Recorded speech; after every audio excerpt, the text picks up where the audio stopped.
Bismillahirrahmanirrahim. Assalamualaikum warahmatullahi wabarakatuh. Syukur Alhamdulillah kita bisa berjumpa kembali. Semoga dengan perjumpaan kita ini dicatat sebagai amal ibadah dan diberkahi oleh Allah Subhanahu wa Ta'ala. Salawat dan salam selalu dan tetap tercurahkan kepada junjungan alam Nabi kita, Nabi mulia, Nabi besar Muhammad sallallahu alaihi wasallam. Allahumma sholli ala sayyidina Muhammad wa ala ali sayyidina Muhammad.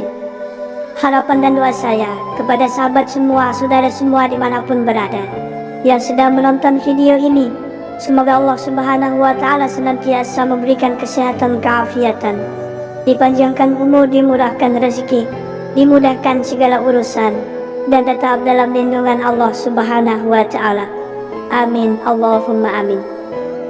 Sahabat beriman yang dirahmati Allah, Nabi Muhammad sallallahu alaihi wasallam berpesan, siapa saja yang mengawali doanya dengan dua kata agung ini dan sesuai dengan tata cara berdoa yang benar, maka doa yang dipanjatkan akan diterima dan diijabah oleh Allah Subhanahu wa Ta'ala.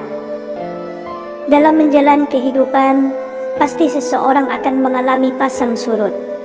Kadang seseorang mendapatkan nikmat dan kadang pula mendapatkan musibah atau cobaan. Semua datang silih berganti. Ujian setiap orang berbeda-beda tingkatannya. Walaupun jenisnya terkadang sama, mungkin kita mengalami kondisi yang sangat sulit dalam perekonomian, sulit dalam mendapatkan jodoh, sulit rezeki, masalah dalam pekerjaan, atau berbagai ujian dan masalah yang lainnya. Setiap cobaan yang kita hadapi adalah baik untuk kita, karena dengan cobaan kita bisa sadar diri untuk kembali kepada Allah Subhanahu wa Ta'ala. Sebab kalau hidup kita selalu mulus, lancar, bisa-bisa kita lupa sama Allah, sehingga pada akhir hidup kita Allah hinakan kita dengan cobaan yang besar, bahkan dengan neraka yang kekal, karena selama hidup kita melupakan Allah Subhanahu wa Ta'ala. Apapun cobaan yang datang kepada kita, haruslah kita ambil sisi positifnya. Seperti dengan cobaan ini, kita bisa lebih dekat kepada Allah, kita bisa lebih sering berdoa kepada Allah, dan kita bisa lebih sering mendekatkan diri kepada Allah Subhanahu wa Ta'ala. Sahabat beriman, ketika kita sudah berdoa siang dan malam, tapi kita merasa jika doa kita belum dikabulkan oleh Allah, sehingga mulai muncul rasa lelah menyebabkan malas berdoa, ketahuilah bahwa Allah itu sangat suka dengan hambanya yang berdoa, selalu meminta kepadanya setiap waktu, setiap saat. Cara kita meminta kepada Allah adalah dengan terus meminta, bahkan dengan cara menangis meminta kepada Allah. Ketika Allah belum mengabulkan doa kita, itu tandanya Allah sayang kepada kita. Allah tidak mau doa kita berhenti. Allah selalu ingin mendengar tangisan kita dalam meminta, karena Allah Maha mengetahui kapan waktu yang tepat dan bagaimana cara Allah membantu meringankan beban kita. Allah mau dari kita selalu meminta, kita selalu berdoa, kita selalu ingat kepada Allah di waktu sedih ataupun di waktu senang. Jangan sampai kita hanya ingat Allah di waktu sedih saja dan kita meninggalkan Allah di saat kita sedang bahagia. Sahabat beriman, ada bacaan menggunakan dua lafaz agung yang bila kita awali membacanya sebelum berdoa, maka doa tersebut tidak akan ditolak, asalkan kita selalu yakin bahwa pasti dikabulkan dan diijabah oleh Allah Subhanahu wa Ta'ala. Rasulullah sallallahu alaihi wasallam sendiri memberi jamin, siapa yang berdoa dengan mengawali dengan bacaan ini, akan Allah beri apapun yang diminta hambanya. Dari Anas radhiyallahu anhu, ia pernah bersama Rasulullah sallallahu alaihi wasallam yang dalam keadaan duduk. Lantas ada seseorang yang sholat, kemudian ia berdoa, Allahumma inni as'aluka bi anna lakal hamdu la ilaha illa antal mannanu badi'us samawati wal ardi ya zal jalali wal ikram ya hayyu ya qayyum. Artinya, ya Allah, aku meminta padamu karena segala puji hanya untukmu. Tidak ada sesembahan yang berhak disembah kecuali Engkau, yang banyak memberi karunia, yang menciptakan langit dan bumi.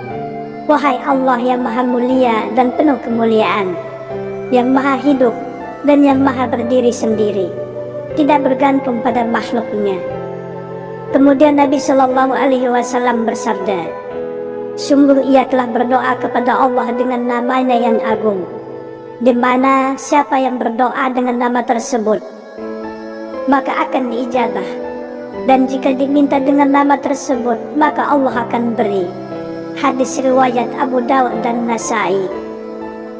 Dua lapas agung tersebut adalah Ya Hayyu Ya Qayyum. Selanjutnya akan kita bahas juga bagaimana cara menggunakan dalam berdoa dengan adab yang baik agar doa cepat diijabah. Yang pertama, memulai doa dengan memuji Allah dan bersolawat kepada Nabi Shallallahu Alaihi Wasallam. Memuji Allah dengan dua lafaz agung, yaitu Ya Hayyu Ya Qayyum. Kemudian membaca solawat Nabi, Allahumma sholli ala Sayyidina Muhammad wa ala ali Sayyidina Muhammad. Yang kedua, taubat dan memohon ampun kepada Allah. Caranya dengan membaca Astaghfirullahalazim, Astaghfirullahalazim, Astaghfirullahalazim, atau bacaan istighfar yang lainnya, Astaghfirullahalazim, Alladzi la ilaha illa huwal hayyul qayyum wa atubu ilaih. Aku memohon ampunan kepada Allah yang maha agung. Tidak ada sesembahan yang berhak disembah melainkan Dia yang maha hidup dan maha berdiri sendiri. Barang siapa yang mengucapkannya, niscaya akan diampuni dosa-dosanya walaupun ia lari dari medan pertempuran. Hadis riwayat Al-Hakim. Yang ketiga, mengulang-ulang doa dan khusyuk dalam berdoa.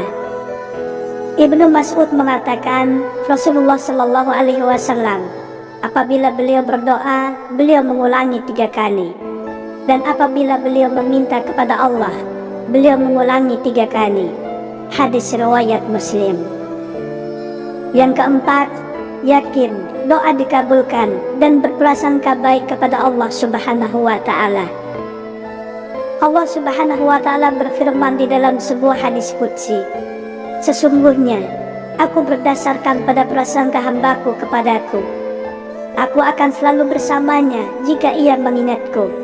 Hadis riwayat Bukhari dan Muslim. Yang kelima, berdoa di waktu mustajab. Dari Abu Umamah radhiyallahu anhu berkata, ditanyakan kepada Rasulullah Shallallahu Alaihi Wasallam, doa di waktu apa yang paling didengarkan? Beliau bersabda, doa pada pertengahan malam terakhir dan pada setiap selesai sholat wajib. Hadis riwayat Tirmizi. Sahabat beriman, semoga harapan segala doa kebaikan yang dipanjatkan diijabah dan dikabulkan oleh Allah Subhanahu wa Ta'ala. Wallahu a'lam. Wassalamualaikum warahmatullahi wabarakatuh.